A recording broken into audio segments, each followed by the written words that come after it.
right now. A body found yesterday as Bexar County deputies now looking for answers, what they're saying about this discovery. Plus, a mother struggling with addiction finding help in San Antonio. We'll hear her story in a few minutes.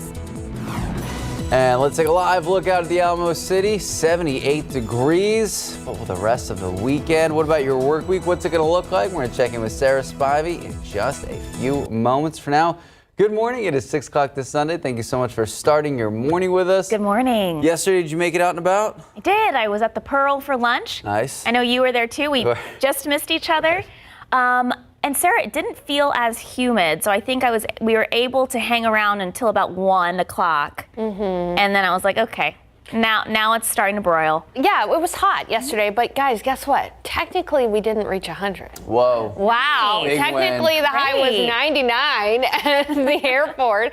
So today will be our 34th 100-degree day of the year, as we're likely going to hit 100 this afternoon. At least that's what the forecast calls for.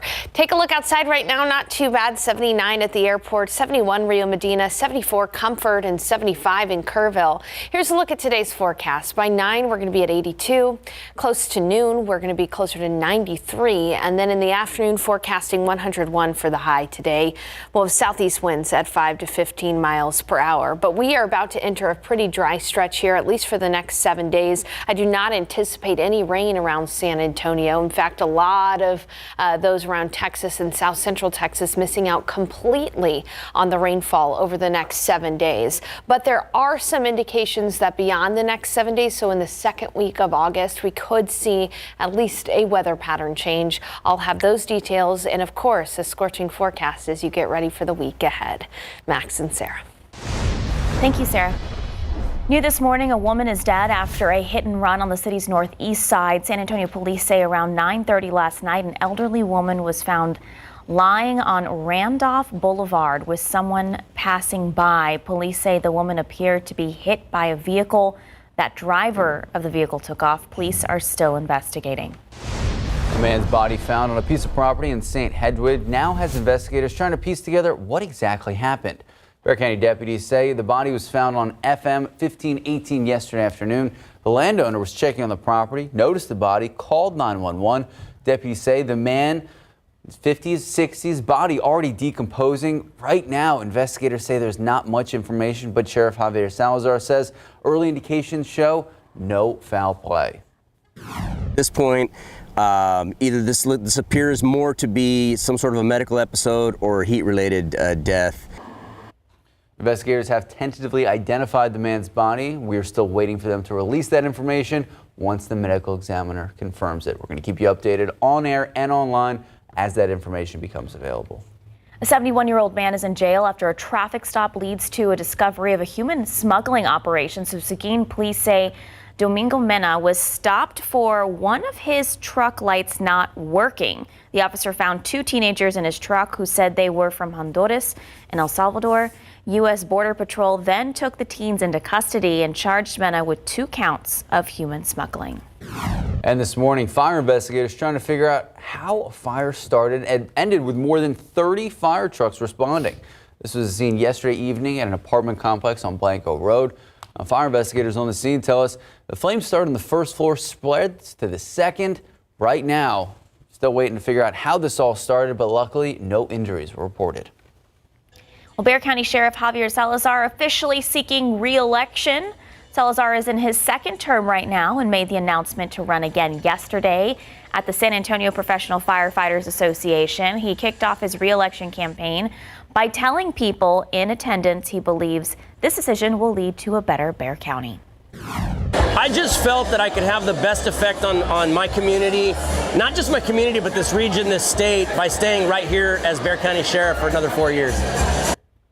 Salazar's current term as Bexar County Sheriff is set to end on December 31st of 2024.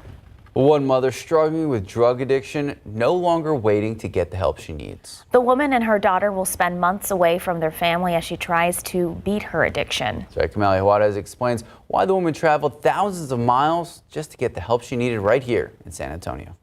Is it squeaking? Raina Hardy needed addiction recovery for years, and she would have gone sooner if she could have stayed close to her 3-year-old daughter. Swing is definitely her favorite. Then she found the one place she could recover with her daughter by her side. They said, come on in. Ready?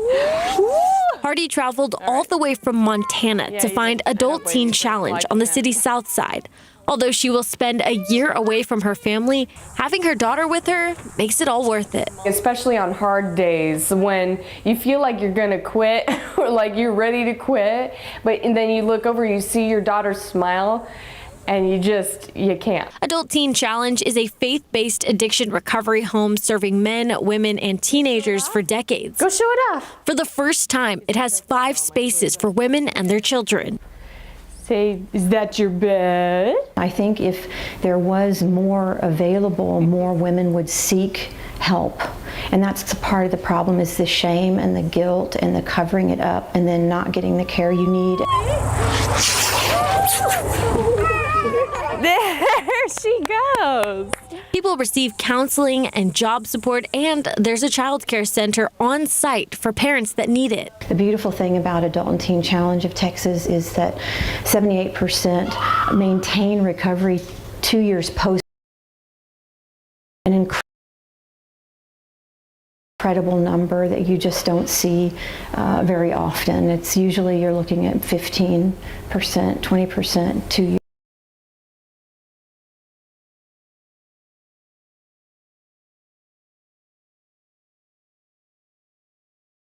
Others to know that you have to take care of yourself to better care for your child. I would say don't wait. There is help. There are options. Camalia Juarez, KSAT 12 News. In morning headlines, former President Donald Trump says he thinks he will be indicted by Special Counsel Jack Smith, as well as Fulton County, Georgia District Attorney. And he said all this on his social media platform, Truth Social. So Trump insinuating an indictment. He also railed against the justice system as what he described as ridiculous cases against him. The former president's attorneys met with the special counsel on Thursday in Washington, D.C. So Jack Smith is conducting a grand jury investigation into the events of January 6th. Obviously, former President Donald Trump insists he is innocent. Well, police are investigating a shooting that left 5 people injured in a South Seattle parking lot. Police were called to the scene around 9 p.m. Friday, where they say dozens of rounds were fired. 2 people are in critical condition. Investigators believe there are at least 2 suspected shooters right now. It's unclear what led to that shooting. And a rescue after a plane crashed into the water off Hampton Beach just feet from where witnesses say people were swimming yesterday. Witnesses say they heard the single-engine plane sputtering as it descended towards the water. That plane splashing down into the ocean, flipping forward on impact. Lifeguards rushing into the water. The pilot able to swim back to shore. He says he's doing all right. Police say he had reported engine issues, but the cause still being investigated by the FAA. Well, Phoenix Mercury center Brittany Griner is not traveling with the team for its 2-game road trip. The team said she's taking time off to focus on her mental health. The 2-time gold medalist spent nearly 300 days in Russian custody. She was detained in February of 2022 and sentenced to 9 years in prison under drug smuggling charges. Griner was released in December in a prisoner exchange with Russia. Time now just about 6:09, 78 degrees. So a new survey is showing more people are feeling confident about spending more money. So what those researchers say, what the reason is behind it.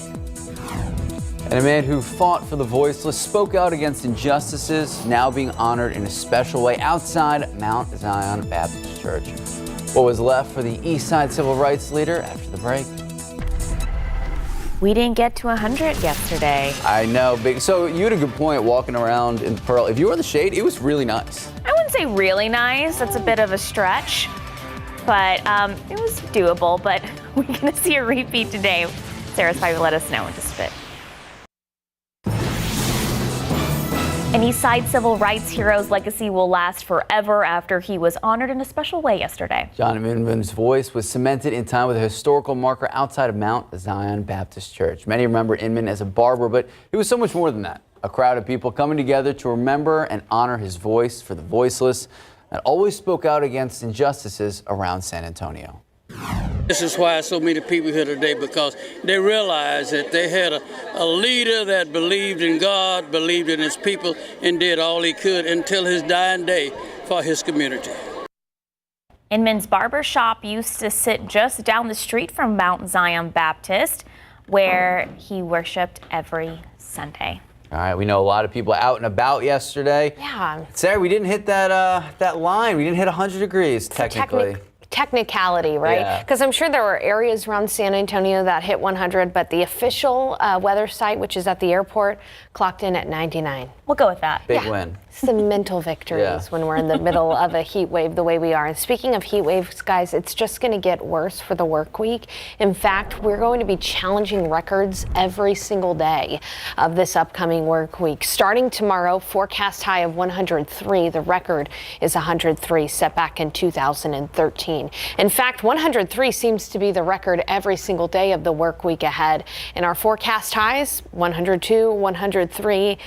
We could easily tie the record nearly every single day, if not beat the record, if the forecast ends up being shy by a degree or two. So again, get ready for the heat. It's going to be a very hot work week ahead. We'll continue to keep you posted as ERCOT will be sending updates too for the work week ahead as well across the state of Texas.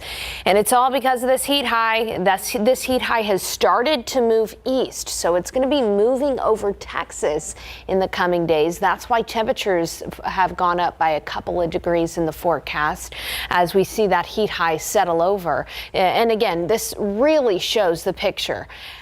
Rain is going up and over this heat high. Under the heat high, it's staying dry, and that's going to be the case for us in the coming days as temperatures get hotter. This is a look at Tuesday's forecast, 103 in San Antonio. You can see across the entire state, with the exception of the parts of the coast, highs are going to be at or above 100. So it is going to be hot not only for San Antonio, but all of the state of Texas. That continues through Friday as well, with highs anywhere from 102 to 103.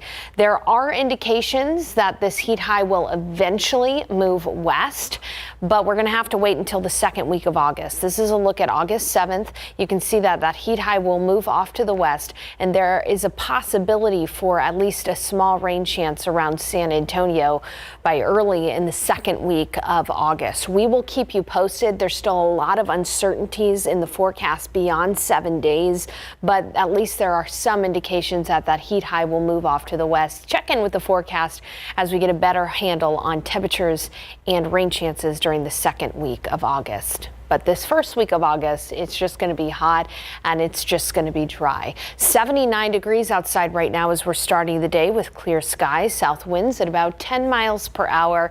And it is humid out there this morning, but humidity will eventually come down. 72 in Bernie, 71 Rio Medina, 76 in Bulverde, 76 in New Braunfels, and good morning in Hondo, where it's 74 degrees. Looking at your KSAT 12-hour forecast, warming up steadily, 85 by 10. 93 by noon, so temperatures a few degrees hotter every hour than they were that time yesterday. And looking into the peak heat of the day, around 5-6 p.m., we'll get to 101 at least in San Antonio. It could be hotter than that in some other areas, including Del Rio, 104, 102 in Eagle Pass. Up in Kerrville, it's going to be 100 degrees, 100 in Canyon Lake, 102 Bandera, 102 Floresville, 101 in Seguin, 101 in Devine and Hondo, and 100 in Uvalde. Again, humid out there right now, but the dew points are going to come down. Again, in the afternoon, during the peak heat of the day, in the shade, you will not notice any humidity, which is some good news there. Saharan dust continues to dissipate out there for us, and coming up in the forecast, I've got staggering number. How many consecutive days has parts of South Central Texas been in drought? That number will surprise you. I'll have an update on the drought conditions and an update on some of our local lakes as well. Thank you, Sarah. Thank you, Sarah. 617, 78 degrees. Fragments of a skull found turns out to belong to the world's most famous composer. How one California man discovered the remains, still ahead. And another discovery for the history books. This one in Rome. We're going to tell you about what was uncovered and why experts are calling it exceptional. It's a discovery for the history book. So archaeologists say the ancient ruins of Roman Emperor Nero's private theater were discovered in Rome. So the site is located near the Vatican and is believed to be where Nero rehearsed poetry and music in the 1st century AD. Experts are describing the discovery as being, quote, exceptional.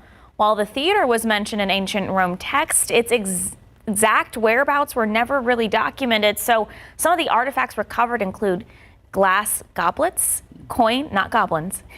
goblets, coins, and remnants of musical instruments. All right, another discovery to tell you about. A California man completing a journey spanning nearly 200 years with the discovery of remains belonging to one of the most famous composers of all time, Beethoven. Paul Kaufman found a mystery box among his late mother's belongings in 1999. Inside, wrapped fragments of a skull believed to belong to Beethoven. For more than 20 years, Kaufman's been working with scholars across the world, tracking the fragments to his great-great-uncle, an Austrian physician. Wow, so this is like a whole journey. What was the movie with Nicolas Cage? National Treasure? This is like National Treasures type stuff. So Kaufman discovered his great-uncle was involved in researching the composer's body exhumed in 1863. Okay. So Beethoven remains now headed to the Medical University of Vienna, where they're now on display for the world to see. So I don't think those are Beethoven's remains we're looking at. That's not it. That wasn't it. That would be a whole nother situation if Beethoven was a dragon. Right. I was like, why did, that's what, I don't know what we had on the screen earlier. Yeah, but that was like one step from like a random box. Why did they have the fragments of the skull? But then if the body was exhumed, right. I didn't know that. From a physician. That makes sense. It makes a lot more sense. All right, time now, 6:22, 78 degrees. Well, the Department of Transportation has announced new car standards. Why they say this will help increase car efficiency. Good morning and welcome back. So the Department of Transportation announcing new car standards that they say would help increase efficiency by 2% per year for cars and 4% per year for light trucks. So that would result in most vehicles getting about 43 miles to the gallon by 2032. What do you have miles to the gallon? Like 45. Good for you. I drive a Prius, though. Okay. I actually surprised it's as low as 45. I thought it'd be like 70s. No, I think it's a little higher, but I think just in the city it's 45. All right. So the new standards are seen as a way to help cut emissions if electric vehicles don't become more prevalent. Now, the agency taking public feedback on this and other proposals through at least the fall. Okay, people are feeling more upbeat about the economy. That's according to University of Michigan consumer survey released on Friday. So according to the newly released data, consumer sentiment went up 11% from June to July. That brings it to the highest level since October of 2021. So researchers say people are more optimistic because of slowed inflation and stability in labor markets. Max, I know there's been some talk that there might be a way to avoid a recession. Right. People are starting to feel more confident. Do you think that's something that we can avoid? I think it depends on as our local economic. Yeah, I think one, it depends on how you define a recession, because technically we did have 2 consecutive quarters of retraction. 2, there are open jobs out there. We know the unemployment rate still near record lows. Okay. I don't want to go through this whole evaluation. Yes, so the question is, can it be a hard landing or a soft landing from the interest rate spikes? Are we going to land softly? We'll see. But you already have a house. That's going to be the big thing, because interest rates still at 7% or near 7%. Yeah. You're fine. As someone looking for a house, we'd like it to get down to close to 4. Not like the 2.65 peak of the pandemic, but like closer to 4 would be nice. All right. Local economic expert Max Massey, thank you. Time now, 6:28, 78 degrees. As temperatures soar, the concern grows for those without a home. What one local nonprofit is doing to help those in need. Plus, coming up in sports, camping with KSAT, Larry Ramirez sitting down with Jerry Jones. We're going to break it all down. Good morning, welcome back. Happy Sunday. It is 6:31 this morning, 78 degrees. And I got to say, if you got stuff to do this morning, going to church, errands, lawn care, do it early. I know. I have to go to a baptism for a good friend later today at noon, and I'm hoping that it's not too hot during that time, Sarah. It'll be about 90 92, 93 at noon. Yeah, it'll be hot for sure. But today we're likely going to hit 100 degrees. Yesterday we avoided it barely. We got up to 99 for the high at the airport. But today we're forecasting 101. So we're definitely going to add on to that triple digit tally. 82 degrees in Del Rio to start the day. Good morning. In Kerrville, it's 73, 75 in Pleasanton, and 76 in New Braunfels. Here's a look at your forecast for your Sunday. It's going to be 101 for the high. That's after, of course, this morning where it'll be 85 at 10, 93 at noon. South-southeast winds at about 5 to 15 miles per hour. All right, here's a few things you need to know as you get ready for the week. It is still going to be hot. We're going to have 100-degree weather continue. In fact, record-challenging heat. There will be less dust by tonight. Saharan dust will completely be out of here. And then, at least in the afternoons, we're going to have some lower humidity. So dry heat during the hottest part of the day. Now, all of this said, unfortunately, drought persists. Coming up, I've got to look at how many days at least a part of South Central Texas has been in drought. It's impressive. It's been a long time since we've seen drought eliminated through all of South Central Texas. That and a look at some of the local area lake levels coming up in a bit. Sarah. Thank you, Sarah. New this morning, a man is in the hospital after he was shot 3 times on the city's west side. San Antonio police say the shooting happened just before midnight near South Ellison Drive. 2 men were hanging out outside of a home when an unknown vehicle pulled up and those inside started arguing with them and then began shooting. One man was hit twice in the leg and once in the other. He was taken to the hospital where he's expected to be okay. Police tracked down those suspects and they are now in custody.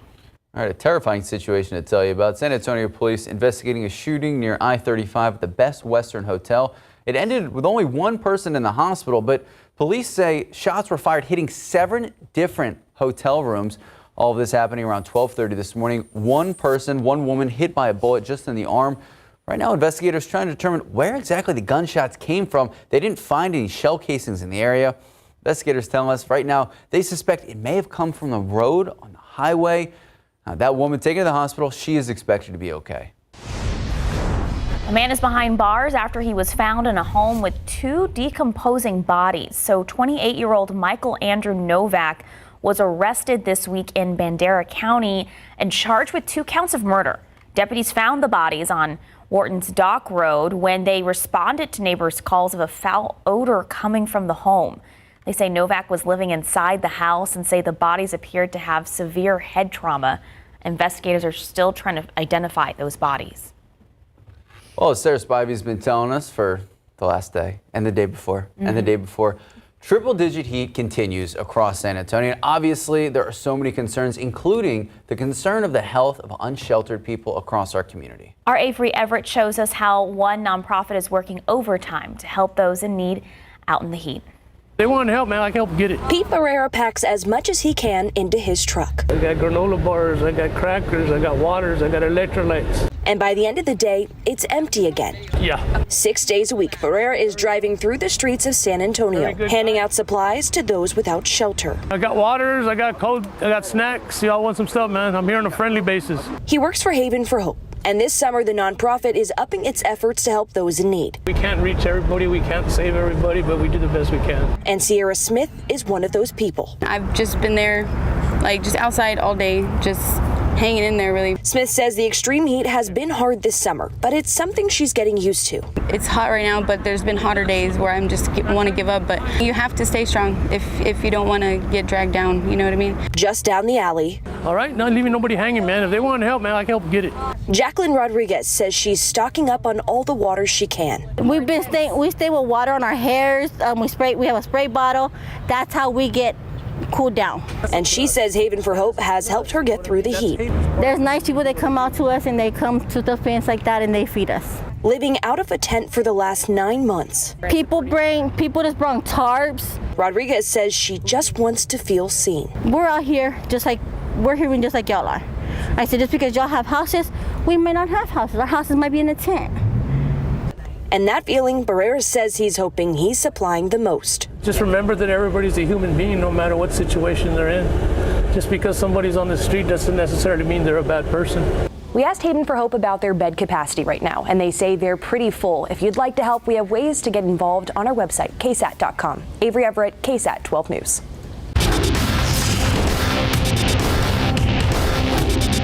I want you guys to understand one thing.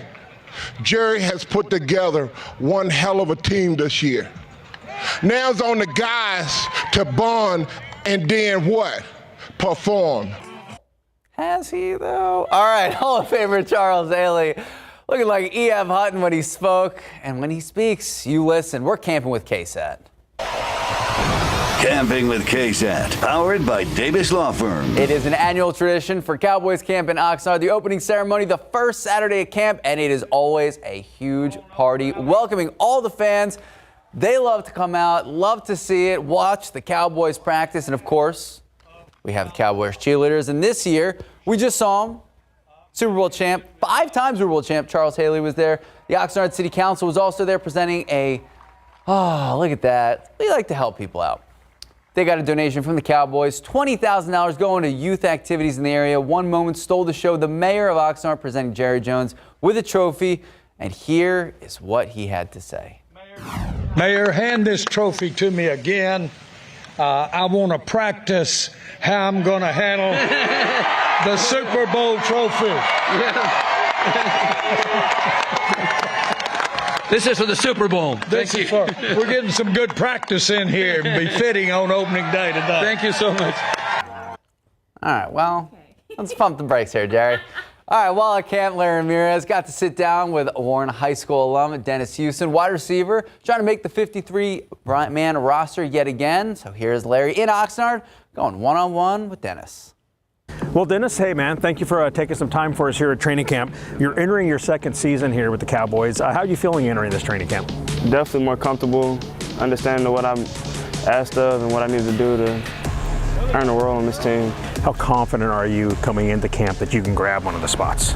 I'm very confident. I put the work in. I know what I had to do last year, and it's just going to take that times two, and I'm capable of doing it. So last year you got into a couple of games, regular season games.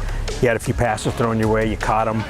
How does that help you prepare for the second season? And I just want to make you play even more because I gave you that taste. Yeah, right. I mean, going back and looking at the film, making the corrections and critiquing those things in the offseason is going to help me improve and apply it to this year. How cool is that for you to get to play in some regular season games? And I'm sure your parents and everybody has had to be so thrilled for you. No, it was an amazing experience. My family, they loved it. They made it to every game I played in and still supported the team. And it was just an amazing experience for everybody, I would say.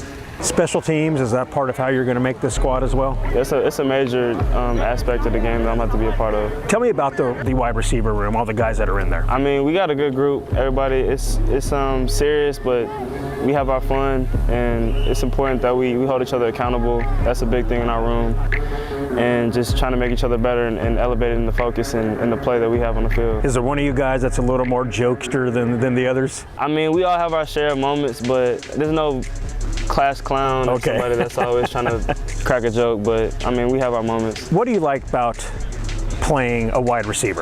Scoring touchdowns. Yeah? Yeah, I mean, we get a lot of the glory. I mean, it's a glorified position, I'd say. Like, the first thing you see when you turn the TV on is a receiver scoring touchdowns, or people making plays on offense. So that's what people want to see, so that's why I wanted to play it. I mean, that's not the main reason. Man, it wasn't that long ago you were playing high school ball for Warren High School in San Antonio. Yeah. Tell me about those days. I'm sure you remember them fondly. I mean, I remember bits and pieces, but I remember making plays. I mean, I love San Antonio. I get every chance I get to go back. I make sure I do and show love to the people that supported me throughout the process, again, to the point I am today. I mean, I loved every bit of it with the guys that I was able to go to war with. Do you still have family and friends back there? Yeah, I got some people back there. Okay. How often do you get back? Just whenever you can? I mean, it's not when I have breaks, I try to go at least once a month. Okay. But I mean, sometimes it doesn't happen that way. Sure. But that's my goal, because my brother's there and my family's there. So outside of family and your brothers, what do you miss most about San Antonio?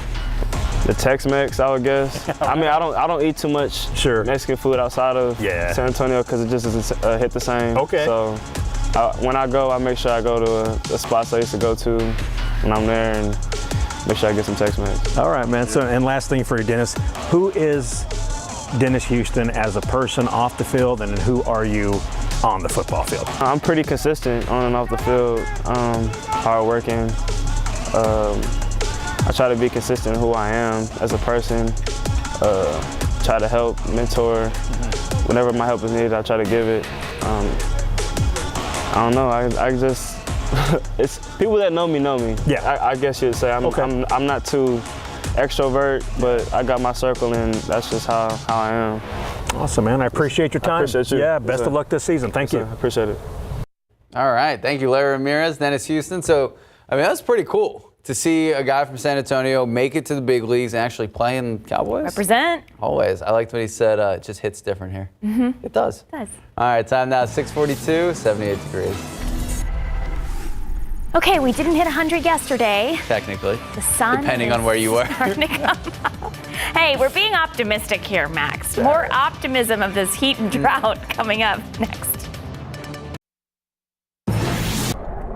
Good morning. Welcome back. Hey, July's almost over, so piece of optimism there. July's almost over, which means we're closer to fall, which means we're closer to not as hot. Yeah. We can do it. We can do it. But guys, you know, the drought has persisted through the hot and the cool months as well. In fact, it has been 684 consecutive days that at least some part of South Central Texas has been in drought. This is all according to the U.S. Drought Monitor. The last time we were totally drought-free across South Central Texas was back in early September of 2021. So almost 2 years straight of drought conditions. And we expect the drought to continue to persist, likely even to get worse in some spots, unfortunately, especially over the next 7 days when we do not anticipate any significant rainfall whatsoever. And here's a look at the drought monitor today. You can see the bullseye of exceptional drought across the hill country,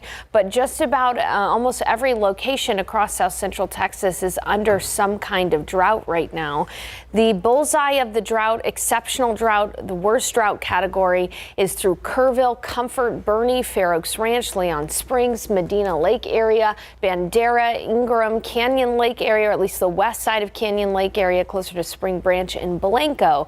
Let's talk for a moment, though, about Medina Lake Reservoir. Now, it's a reservoir, so its watershed is not as big as, let's say, Canyon Lake or anything like that, and more water is pulled from Medina Lake Reservoir than other area reservoirs, but it is only 4.7% full at the moment. It's gone down 15 feet in just a year, but it's 84.5 feet below the conservation pool. Very, very low lake levels. If you want to get a picture of drought, go out to Medina Lake and you can see just how dry Medina Lake is. And as I mentioned, unfortunately, no rain chances really over the next several days in San Antonio, at least the next 7 days. There's some hope that we could see a possible weather pattern change early and the second week of August, but until then it is just going to be dry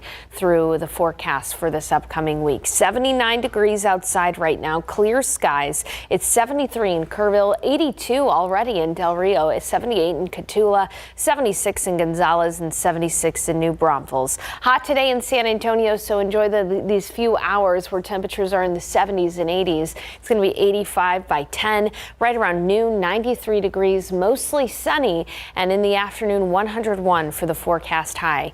We technically didn't reach 100 yesterday, so we reached 99 yesterday, but today will be our 34th 100-degree day of the year so far. Still trekking far behind last year as far as number of 100-degree days goes, but it's been more humid this summer than last summer. Take a look at forecast highs in your neighborhoods. 102 Bandera, 101 Rio Medina, 101 Poteet, 102 in Floresville and Pleasanton, 101 Seguin, 102 in New Braunfels, Bulverde, Bernie, Helotes. May just avoid that triple-digit mark, but it's still going to be hot regardless. And much like yesterday, in the afternoon, humidity will be low. So during the hottest part of the day, we're at 101, 102. What you see is what you get on the thermometer. There is not going to be a heat index value during the peak heat of the day this afternoon. So not too bad if you can find some shade and stay hydrated. All right, looking at the weather setup, again, that heat high has really moved overhead, and it's going to continue to move over and strengthen over Texas. And so with that, high temperatures are going to go up by a few degrees. You can see really where the heat will be today, around that heat high. And in San Antonio, it's going to be anywhere from 100 to 105 around the metro area. Forecasting about 103 for the maximum here in San Antonio. We're going to be challenging records just about every single day, and it'll be mostly sunny. No rain chances for this week in San Antonio. The drought continues. Drought continues and will probably get worse in many places. Yeah. Well, we're hoping for, some kind of system to knock it out. It would be a tropical system or something like that. Oftentimes in south central Texas, droughts end in floods. So we'll have to wait and see. Thank you, Sarah. Thanks, Sarah. 650, 77 degrees. Beyonce and Taylor Swift, both on tour and bringing in excitement for their fans, but also boosting the economy. We'll tell you more about this after the break. This summer, Beyonce smashing economic expectations. A crescendo of cash for local economies thanks to her Renaissance tour. Data from Yelp suggesting Queen Bee supercharges spending in the cities she visits on tour. I have officially proclaimed Beyonce the Queen Bee of the Garden State. In New York, searches for nail techs up 178% compared to this time last year. In Chicago, searches for women-owned hotel and travel businesses up 44%. And in Philly, searches for LGBTQ-owned shops up 194%. And I can tell you, as a small business owner, we're all seeing just the amount of joy and just the amount of good deeds that Beyonce herself are doing for the communities that she is touring in. And Beyonce's not alone. No matter where the Eras Tour takes Taylor Swift, I can still make the whole place shimmer. In Minneapolis, hotel mogul Ben Graves comparing Taylor's visit to the Twin Cities hosting the Super Bowl in 2018. And that's a real bright spot. People going into the local economies, places they haven't been before, spending money at a lot of local businesses. The Philadelphia Federal Reserve revealing May was the strongest month for hotel revenue in Philadelphia since the onset of the pandemic, in large part due to an influx of guests for the Taylor Swift concerts in the city. Call it the Swift Surge or the Beyonce Bump. Local economies across the country finally feeling back on top. Taylor Swift single-handedly saving the U.S. economy. You can't deny it. 655. Well, Beyonce too, but they haven't. Her numbers for her tour haven't come Sarah's out. a bigger Taylor Swift fan, Right. so obviously she would highlight Taylor Swift. And Taylor Swift's been touring for several more months. Beyonce just started. Time now, 655, 77 degrees. We'll be right back. Welcome back. The building of the San Antonio budget is just around the corner, and this morning and leading SA at 8 and 8:30 a.m. we have two different city councilmen joining us. At 8 a.m., Jalen McKee Rodriguez, District 2 City Councilman, joining us, and at 8:30, Mark White, the new District 10 City Councilman. If you have any questions, you can submit them right now. Just head to the Leading SA section of KSAT.com. Then join us at 8 and 8:30 later this morning for the full conversations. You know it's going to be hot when the coolest day is today and the high is 101 today. So it is going to be a hot week ahead. Temperatures are going to climb to 103 Monday, Tuesday, and through most of the week it's going to be record challenging heat. Just about every single day this week we're going to be close to the record of 103. So impressively hot as we start off August. I'm holding out hope for the second week of August, for a weather pattern change, but that's still a long time to wait, guys. I don't know about you, but I'm going to try to find a way to figure out where to go to a pool. I know KSAT, we've got some great articles about where to find local watering holes and those things. Anything to keep cool. Absolutely. I'm going to be honest, I thought when you said, I don't know about you, I thought you were going to say, I'm feeling 22. Yeah. We've been Our local Taylor Swift We've been fan. talking about Taylor Swift a lot. Sarah Spivey's a huge Taylor Swift fan. I like some of her music. We're going to take an hour-long break. We'll see you back here at 8 a.m. See y'all at 8. Huge fan. Live from KSAT 12. Good Morning San Antonio starts right now. San Antonio police responding to 2 shootings overnight. What we're learning about the victims. And we have a Leading SA double feature today at 8 a.m. Jalen McKee Rodriguez, the District 2 City Councilman, joins us. And then at 8:30, we have Mark White, the new District 10 City Councilman. So much to talk about. Budget season right around the corner, but really one of the stories of the morning and for the last month or so, the heat. Already 78 degrees at 8 o'clock this morning. Good news, we technically didn't reach 100 degrees yesterday at the San Antonio International Airport. Could this be a trend? Maybe not. Sarah Spivey will explain in just a bit. Good morning. Thank you so much for starting your morning with us. It is 8 o'clock this Sunday. It is July 30th. So yes. Good morning. Technically, we did not hit that odd level of win. demarcation of triple digits from the airport in the shade. But if you're in the sun, if you're walking around in areas other than the airport, Sarah, you're saying odds are you probably hit 100? Oh, yeah. I mean, of course. It is just so hot out there. But, you know, at least the humidity is lower in the afternoon during the peak heat of the day. Today, though, we're definitely going to reach 100 degrees. It's 79 at the airport right now, 76 in Bulverde. Good morning in Bernie. We're at 72 degrees, 78 in Castroville, 73 in Uvalde, 74 in Kerrville, and 79 down at Stinson. All right, take a look at today's forecast. By 11 o'clock noon, it's already going to be near 90 degrees. We'll be at 101 for the high temperature today. Southeast winds at 5 to 15 miles per hour. This is a bit of a depressing image. All right, take a look at the potential rainfall over the next 7 days. There's a donut hole right over south central Texas and most of Texas as a whole. The thing is, though, even though it's going to be hot and dry this week, I do anticipate at least a small weather pattern change during the second week of August. I'll tell you what I mean coming up in just a bit, including a look at this week's scorching, record-challenging week. Details ahead. Thank you, Sarah. New this morning, a man is in the hospital after he was shot 3 times in the city's west side. San Antonio police say the shooting happened just before midnight near South Ellison Drive. 2 men were hanging outside of a home when an unknown vehicle pulled up and those inside started arguing with them and then began shooting. One man was hit twice in the leg and once in the other leg. He was taken to the hospital where he's expected to be okay. Police tracked down those suspects. They are now in custody. And a terrifying situation to tell you about. San Antonio police investigating a shooting near I-35 at a Best Western. It ended with 1 woman in the hospital. Police say several shots were fired, and these gunshots hit 7 different rooms at the hotel.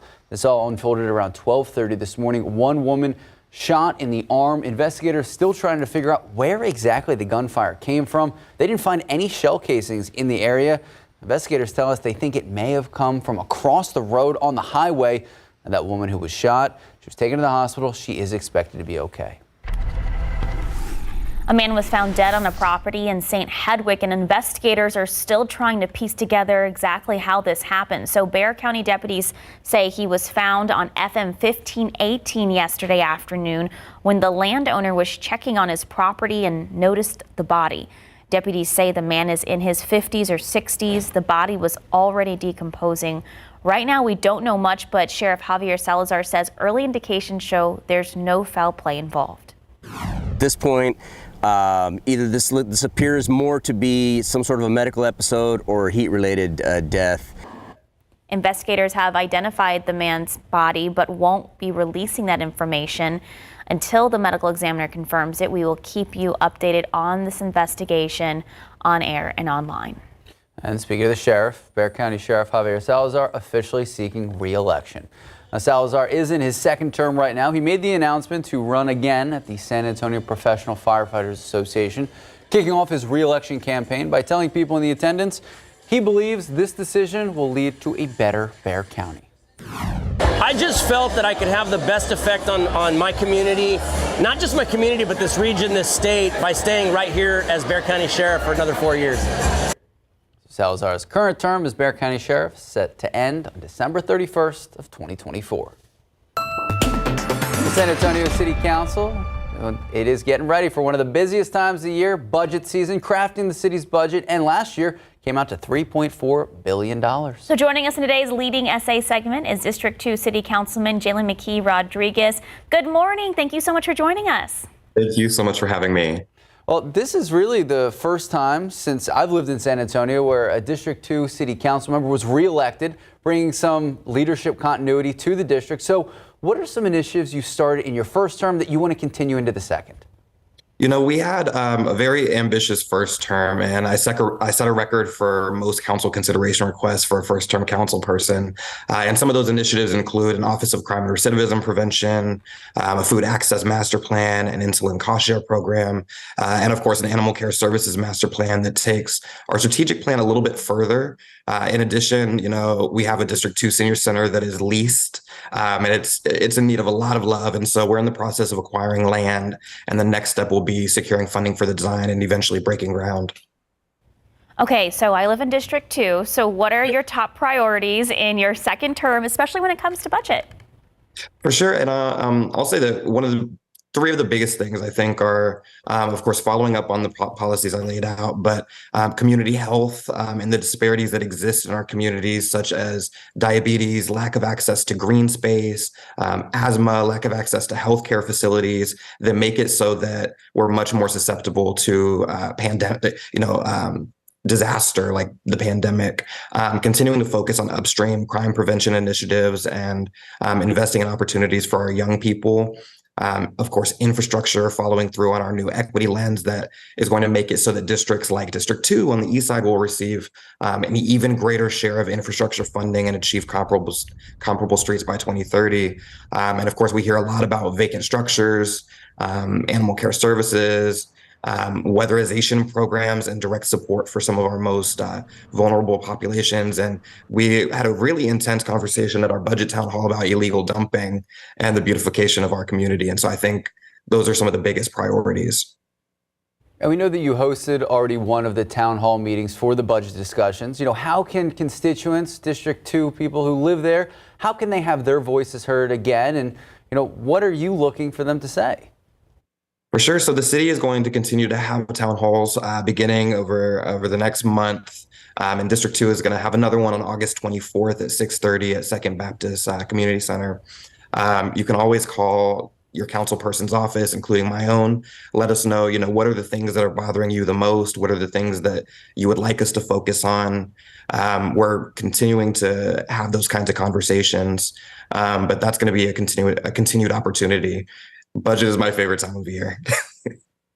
Okay, Jalen, so you talked about priorities being vacant structures, revitalizing certain areas. The Spurs are reportedly looking to move their stadium downtown. I mean, this might not be happening for several years down the road, but have you spoken with the Spurs, and are there plans to fill that void of the AT&T Center if they do leave? I think maybe the story is a little bit louder right now than it's not. The conversations have not been that big just yet. I haven't had any conversation with the Spurs, but I do know the AT&T Center is not going to be allowed to sit vacant. That's not the intention at all. I still believe that, at least we have the next 10 years. I think we can take the area and we can make it a little bit better. And so I think one of my priorities over the next few years and the conversations that I'll be having with the Spurs and the county and city leadership is that we may not have been able to fulfill these promises of, development around the AT&T Center 20 years ago, but what can we do now to make good on those promises before we even begin any of those conversations about leaving? And speaking of promises, tell us about the CCR that you were talking about, the council consideration request, and talking about city staff expanding homeowner support programs, including a teacher homebuyer assistance program. Absolutely. So we have this is actually breaking news. Tomorrow I'll be filing a council consideration request calling for an expansion to our homeowner support programs to include a teacher homebuyer program. We want to attract teachers. We want to make it a little bit easier for teachers to live in the communities that they serve, to be able to buy a house, and to be a teacher long term. And that's one of our deepest issues. We're in the middle of a housing crisis. We have teacher shortages. Our school districts are constantly looking for ways to incentivize and support teachers. And I think this is one of the ways that we can play a role in that. Hey, District 2 City Councilman Jalen McKee Rodriguez, thank you so much, sir, for joining us. And for our viewers, if you want to see this full conversation, you can head to KSAT.com later this morning. Look at that, Councilman, breaking news right on Leading Us. I love that. Love it. All right, time now, 8:10, 78 degrees. Hey, we're not done with Leading SA, though. That's right. So we heard from District 2. Next, we're going to hear from District 10 at 8:30. We're going to have Mark White, the new city councilman. We're going to be talking about, again, priorities for the budget, how the communications have been, and what comes next. Don't miss. Coming up at 8:30. Record heat. That is this ongoing story for the summer. And also, gosh, this drought, it's pretty intense. Sarah Spivey will give us an update on both those situations when we come back.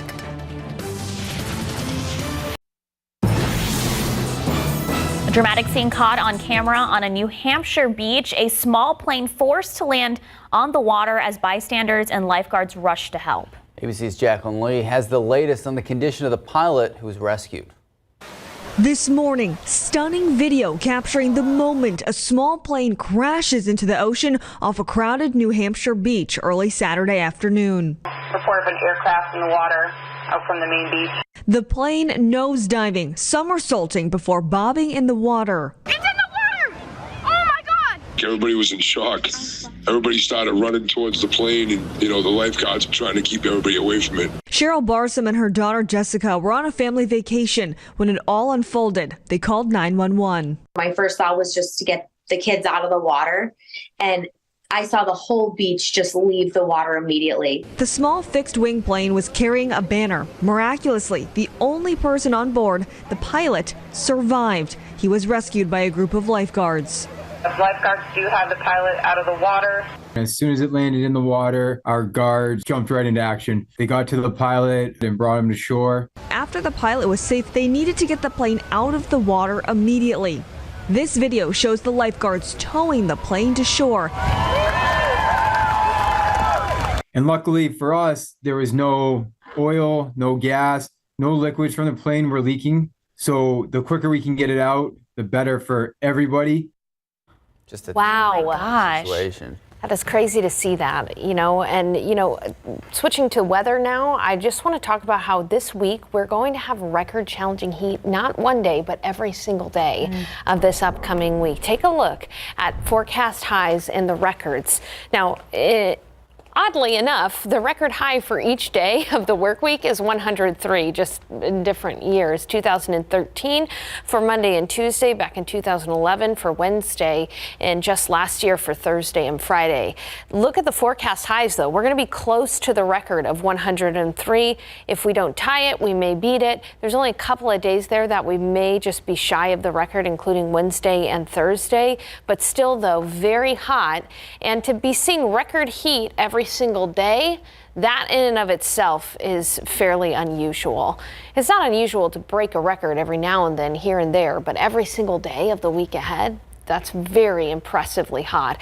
And the reason for the heat, you guessed it, that heat high. Now, the last several days, the heat high has been to the west. It has started to move over towards central parts of the United States, and it's going to be over Texas in the coming days. Notice how with this heat high, all of the rain goes up and over this high pressure system. That's going to be the case for us too. No rain for us in the near future over the next 5 to 7 days at least. It's going to be hot in the week ahead, not only for us in San Antonio, but for all of Texas too, as that heat high settles over. So it'll be a test for ERCOT and the power grid. We'll of course keep you updated on that as we head into another hot week here for all of us across Texas. Then by Friday night into early next week, that heat high is going to be moving off to the west and weakening. Whenever we have that heat high off to the west or weaker, that does open up the atmosphere for the potential for temperatures a few degrees cooler and the potential for rain. It's far too early to get into specifics.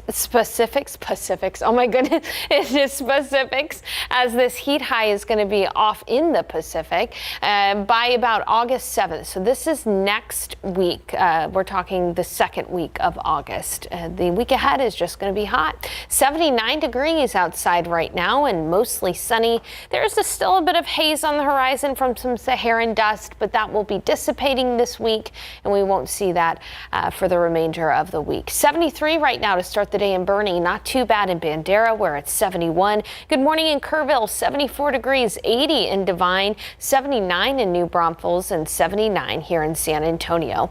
For your KSAT 12-hour forecast, 85 at 10, 93 already around noon. So it's going to be hot by noon. And in the afternoon, that's when we'll see temperatures rise to 100 degrees, 101 for the high temperature at 6 p.m. We'll have southeast winds at about 5 to 10 miles per hour. There's some good news in the forecast, and it's that in the afternoon, humidity will be low. We'll talk more about that in a bit, but here's a look at forecast highs in your neighborhood. 104 in Del Rio, 104 Cotulla, 105 in Laredo, 102 in Pleasanton, 100 in Kerrville, around the San Antonio metro area. Our average high for this time of year, 97. We're going to be some 5 degrees hotter than that in local neighborhoods. 102 in Floresville, 101 in Sabinal, 102 New Braunfels, and 101 in Seguin. As I mentioned, it's humid out there right now. You can feel the humidity, but watch what happens this afternoon. We'll be looking at humidity coming down in dew points into the 50s. That's not too bad in the shade, just very hot regardless, whatever way you look at this forecast. It almost, Mia said it yesterday, great, meteorologist Mia Montgomery, it's almost like somebody kept on pressing copy and paste, copy and paste, copy and paste. That's definitely the way the forecast looks for us in the coming days. However, coming up, I've got to look at how long we have been in drought across South Central Texas. It's a staggering amount of time to be in drought, and I'll have that, and of course a look at some of our local area lakes as well. Thank you, Sarah. Thank you, Sarah. 820, 80 degrees. Antarctic sea ice has fallen to an unusual low this time of year in comparison to the previous year. Every year in Antarctic sea ice shrinks to its lowest levels towards the end of February and then builds back up over the winter. This month, the ice is 1 million square miles below average. It is crazy just seeing all the different things. I think Justin and Mia throughout the week, they've kind of been breaking down, some of the staggering numbers, and obviously Sarah with the drought numbers. It's a little terrifying. All right, time now, 820, 80 degrees.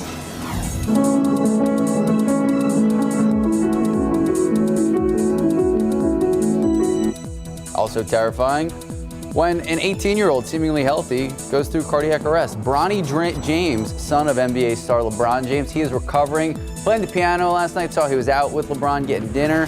They're doing all right. We're going to have a full update in just a bit. Take a look at these lotto numbers. Pick 3710, Fireball 1, Daily 4, 3159, Fireball 0. All right, your cash 5, 8, 14, 18, 32. Lotto Texas 6, 7, 13, 32, 39, 48. Here we go. Powerball, did you play? No, I'm playing Mega Millions right now because Powerball is no longer at $1 billion. Ah, gotcha. Okay.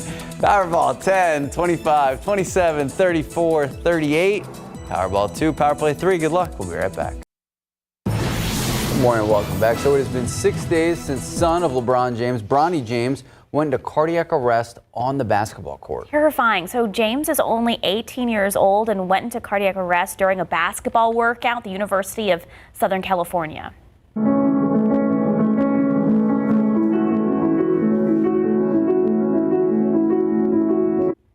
So LeBron sharing this video on Instagram of Bronny playing the piano, captioning it, "Grand Rising, God is great. Bronny, you are amazing." Simple as that. Now, Bronny, released from the hospital on Thursday, is going to continue to undergo tests to determine what actually caused this cardiac arrest. And obviously, so many families in and around San Antonio, they have younger children, teens who play sports, play basketball. So to see something like this happen, on a national stage, it's a terrifying situation. I think everyone knows that one person that does happen to. It's like you can be relatively healthy, phenomenal athlete, but maybe you have, an underlying condition you didn't even know about. That's why those physicals that you have to get before that the districts, so important. They're so important because they can check things out like that. All right, time now, 826, 80 degrees now. Okay, another leading SA segment, Max. That's right. New members on our San Antonio City Council, plus budget season right around the corner. In our next half hour, we're going to hear from District 10 City Councilman Mark White. Good morning and happy Sunday. I'm Max Massey. I'm Sarah Costa. It's Sunday, July 30th, and I was just telling Max yesterday my husband and I were leaving the Pearl, and one of our tires blew out on our Prius. Oh no! And I really believe, one, it's an old tire, but also I think the heat is really playing a part in, you know, if you have old tires, if they're not inflated. The asphalt is so hot right now. Shout out to my husband who stayed nice and calm and changed it in 8 minutes. This is really impressive. I was very impressed. I had no doubts at all. That is honestly She says one with of doubts.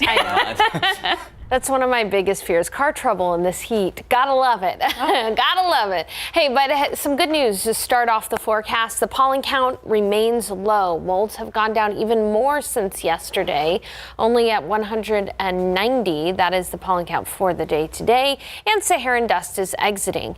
76 in Kerrville, 81 in Del Rio, 80 in Laredo, and 79 in Victoria. Here's your Sunday forecast. 85 at 10, 93 at noon, nothing but sunshine, 101 for the high temperature. Southeast winds at 5 to 15. At least humidity will be low in the afternoon. So here's your weather need to know. It's still going to be hot in the week ahead. Record challenging heat every single day. But again, at least the Saharan dust is exiting. We'll have no haze in the sky by tonight, and that lower humidity, dry heat during the hottest part of the day. However, I do have to mention it is likely that drought is going to worsen. Coming up, how many days has it been where we have seen drought, at least in some part of south central Texas? The answer may surprise you, and I'll have a look at Medina Lake, which is really low right now. Max. Thank you, Sarah. New this morning, we now know one woman dead after a hit and run on the city's northeast side. San Antonio police tell us this all unfolded around 9:30 last night. An elderly woman found dead lying on Randolph Boulevard by someone passing by. Police tell us now it appeared the woman was hit by a vehicle. The driver of the vehicle took off. Police still investigating, trying to figure out what exactly happened, who was behind the wheel that caused the deadly crash. If you have any information, you're asked to call police as soon as possible. With less than a month to go before the first Republican debate, former President Donald Trump is hitting the campaign trail as his legal troubles, they carry on. ABC senior congressional correspondent Rachel Scott explaining how he's not only paying for the campaign, but also paying millions in legal fees. This morning, a new look into Donald Trump's mounting legal fees. Sources tell ABC News the super PAC supporting the former president spent more than $40 million on legal costs in just 6 months. On the campaign trail in Pennsylvania overnight, Trump bragging about being able to self-fund his own campaign. You know, so they call up these rich guys, I'm richer than they are, but they call up and they say, and I'll put as much money into the campaign as I need, believe me, if we need to do it. But his super PAC is footing the bill for witnesses and close aides who asked the former president for help. Much of that money coming from small dollar donations by Trump supporters. It comes as Trump faces new federal charges, accused of not only mishandling classified documents, but directing 2 staffers to destroy surveillance video in an effort to hide evidence from prosecutors. They've broken the veil by indicting me with this These are ridiculous indictments. Trump touting his lead and taking aim at the crowded Republican field, insisting they are wasting money by staying in the race. Ron DeSanctimonious and so many others that are wasting hundreds of millions of dollars that Republicans should be using to build a massive vote gathering operation. But with just under a month to go until the first debate, his rivals showing no signs of giving in. Among his challengers, his own former Vice President Mike Pence and former UN Ambassador Nikki Haley. I think we need a new leader. I think he was good then. I don't think he's going to be good going forward. Well, we have a choice to make, and not just as Republicans, but as Americans. And his biggest rival, Florida Governor Ron DeSantis, challenging him to show up on debate night. Should he show up? Well, yeah, I think he should show up. I think everyone should show up. You owe it to make the case to the people about why you should be president. And at the end of the day, nobody's entitled to a nomination. Nobody's entitled to be elected to any office, much less the presidency. So you got to come.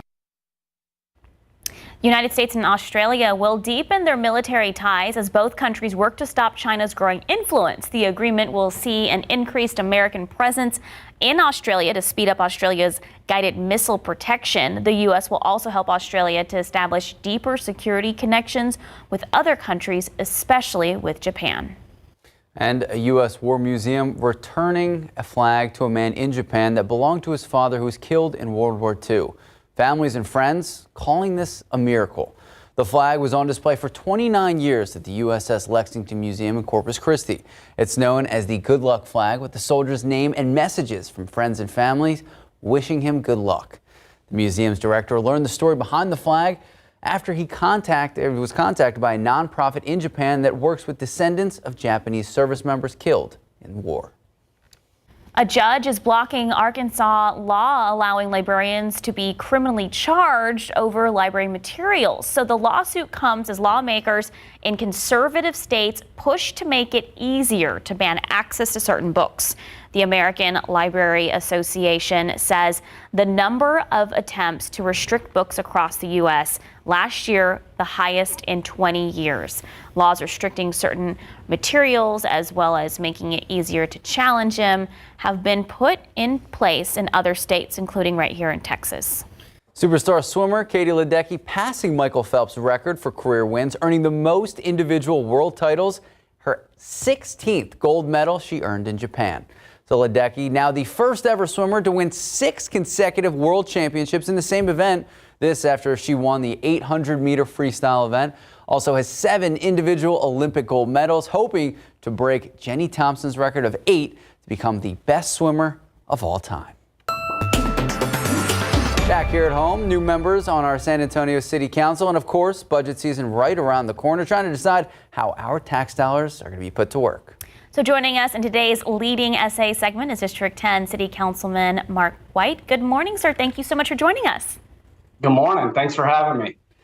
You are one of the new members on our City Council. So how's the experience been so far, and what are some of the top priorities you have in your first term? It's been great. I've really enjoyed getting to know the other members of council. There's a lot of information coming at me seemingly every day, but we're taking it in, we're looking at it and trying to decide how we can best move forward for the city. In terms of priorities for the first term, first and foremost, establishing relationships with my colleagues.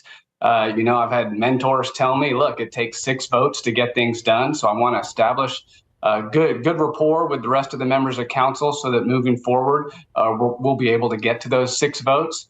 And then in terms of policy, it starts with public safety. Want to make sure that we get some money in the budget for additional police. We've got to deal with the homeless problem here in San Antonio. And then we really need to work on economic development, promoting small businesses and trying to create some good paying jobs for our citizens. Okay, so you are the self-proclaimed conservative voice on the council. There is a wide spectrum of ideological beliefs representing the 7th largest city. So how do you plan to work across the room to get things done? Yeah, well, look, it's no secret that I believe that it's conservative policies that have made this country the greatest nation on earth. Keeping taxes low, so more money stay in people's pockets, supporting law enforcement, making sure that they have all the resources they have to do their job, and then promoting small businesses. Again, business is what provides jobs for our citizens, and that's how they support their families. So I'm always going to support conservative policies, but I understand that there's others on the council that may see things a little bit differently than I do. So that's where, again, it comes back to forming relationships with these folks, sitting down with them, talking about what's important with them, what's important to their district, and then using those relationships and that information to move forward. You might have seen that just the other week, I put forth my first CCR, and I did it in a joint fashion with the councilman from District 2. There's probably no 2 people on the council that are more ideologically different than he and I, but we sat down, we talked about what's important to him, what's important to me, what's going on in District 2, what's happening in District 10, as well as the rest of the city, and we were able to get together and get something done that I think is going to be really good for San Antonio businesses. And we just had the councilman from District 2 on the show earlier, and one of the big topics we talked about, the construction of the city's budget. Now that construction right around the corner. What are you hearing specifically from your constituents? And going back to the priorities, obviously you mentioned law enforcement, small businesses, but how do you incorporate that into the budget? Yeah, so we've got to get more money in this budget for additional police. I think we're going to be at least able to get enough for 100 new officers. That's something I talked about a lot on the campaign trail, and I think we're going to be able to get done. The other big issue, of course, is homelessness in the city. And we're going to have to find a way to get some money there to clean up the encampments and help get these folks off of the streets. You know, it's a public safety issue, and it's also an economic development issue. I've heard from a lot of businesses downtown that say they're having some tenants leave downtown and actually leave the city because of the homeless issue. So we've got to be sensitive to the fact that a lot of these folks are struggling out there, try to provide them the services that we need. But we do need to get money in this budget to help this problem, which is really widespread across the city. So we're going to get to work. I think all of my council colleagues are committed to getting money for those specific areas. And I'm looking forward to getting it done. Okay, HB 2127 is set to take effect September 1st. So it's the newly passed law that critics say would sharply curtail the ability of cities and counties to pass local restrictions. And the city is joining Houston to sue the state over this law. So where do you fall on the new law? How do you feel about it? Yeah, you know, for the life of me, I don't understand our city's position on this. I think it's a good bill. I think it's really going to help businesses across the state. I mean, imagine a business trying to do work in all these different jurisdictions and having to comply with different sets of laws in each one. It's burdensome, it's expensive, and this Regulatory Consistency Act is designed to do away with that. So I wish we would not have filed this lawsuit. I'm in favor of this bill. And you know, maybe even a bigger issue here is the fact that, and I've only been on the job 2 months, but what I've seen already is our city's inability to work with other governments. You know, we've had our problems now with the state on the issue on Broadway and now on 2127. And I think if we're going to be effective and address all these problems, including homelessness, we've got to be able to work with county government, state government, governments of other cities. So again, I think HB 27, it's a big overreaction by some of my council colleagues and the mayor on that. I think it's going to be a good bill. And my hope is that moving forward, we can work better with the state when bills like this come up in the future, maybe have some input on them so that we don't end up in really needless litigation. All right, City Councilman Mark White, thank you so much for starting your morning with us. Anyone who wants to watch some of the interview that they may have missed, we're going to have that and Councilman Jalen McKee Rodriguez's portion as well, coming up on KSAT.com throughout the morning. Both candid, great conversations. Oh, yeah, it was fantastic. We need to do this more often. Yeah. Other city council people. Come on over. Time now, 8:43, 80 degrees. It's always busy on KSAT.com. We'll take a look at some trending stories, including some Trader Joe recalls. Uh-oh, Max. It was a whole conversation. We have one of the products, but Slight it's not meltdown in the household. I don't eat the product. I was trying to let other people. It's a whole thing. All right, we're taking a live look out of the Alamo City. One of the stories, really, of July: heat, drought. What is going to happen next? We're going to check in with Sarah Spivey in just a few moments. All right, well, this is a staggering fact. It has been 684 consecutive days that at least some part of South Central Texas has been in drought. The last time South Central Texas was totally drought-free was early September of 2021. So we're nearing on 2 years of consistent drought for at least a part of South Central Texas. And here's a look at the current drought monitor. You can see that we've got extreme and exceptional drought throughout San Antonio and up into the hill country. That's where the drought conditions are the worst. Kerrville, Ingram, Comfort, Bandera, Bernie, Fair Oaks Ranch area, Bulverde, Western Canyon Lake, and up toward Blanco. Exceptional drought in effect. And without, much rain over the next several days, we're likely going to see drought worsen. It's not great news for Medina Lake. Staggering numbers at Medina Lake. Medina Lake is only 4.7% full. It is down 15 feet in just the last year, and compared to the conservation pool, 84.5 feet below the conservation pool. Medina Lake Reservoir really, really low. If you want to see a picture of Medina Lake of the drought, go out to Medina Lake. That is a perfect picture of how dry it is out there. And when we look at rain chances over the next several days, again, 0% chance over the next 7 days for us in San Antonio. There is a small potential that early next week, the second week of August, we could see a weather pattern change. That's still a little far away for us to determine rain chances at the moment. For now, though, just buckle up for the heat. 79 degrees outside, mostly sunny. There are some puffy clouds out there, but mainly clear sky this morning. It's 81 in Del Rio, 79 in San Antonio, 76 in Kerrville. Good morning in Hondo. It's 79, 80 in Pleasanton, 80 in Beeville, and 81 in Gonzales. Mostly sunny skies and a quick warm up for us. We'll only be in the 80s for the next couple of hours. By noon, it'll be 93 degrees. In the afternoon, forecasting a high temperature of 101. This will be our 34th 100-degree day of the year. We barely missed the 100-degree mark yesterday. Official temperature at the airport yesterday was 99, but today we're going to get to 101.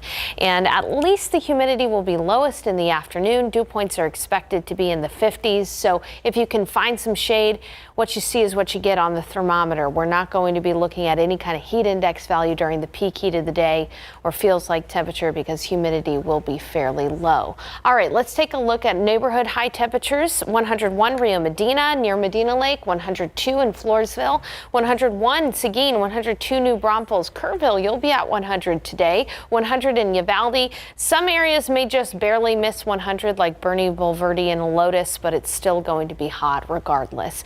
And as you look at the weather setup, can you see where the heat high is? Absolutely no rain across Texas, Oklahoma, Kansas. This is where the heat eye is going to be today, and it'll move over Texas in the coming days. Notice that forecast high temperatures hot all the way up to Kansas and out toward Florida this afternoon. And looking at those temperatures in the coming days with that heat high settling over, temperatures are going to climb to about 103 in the days ahead. That's going to challenge a record every single day. Sarah and Max.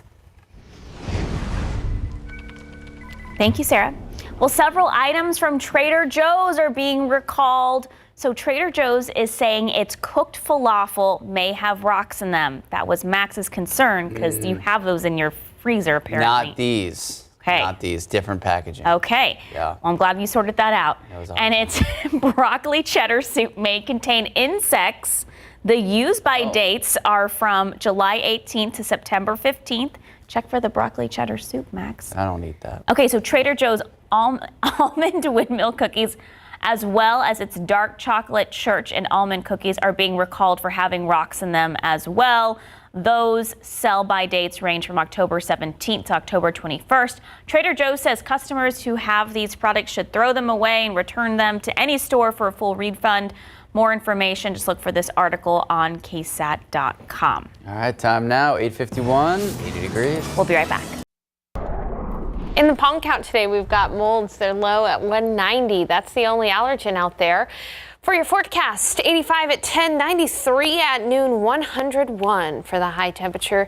Southeast winds at 5 to 15 miles per hour. You know it's going to be a hot week when 101 is the cool day.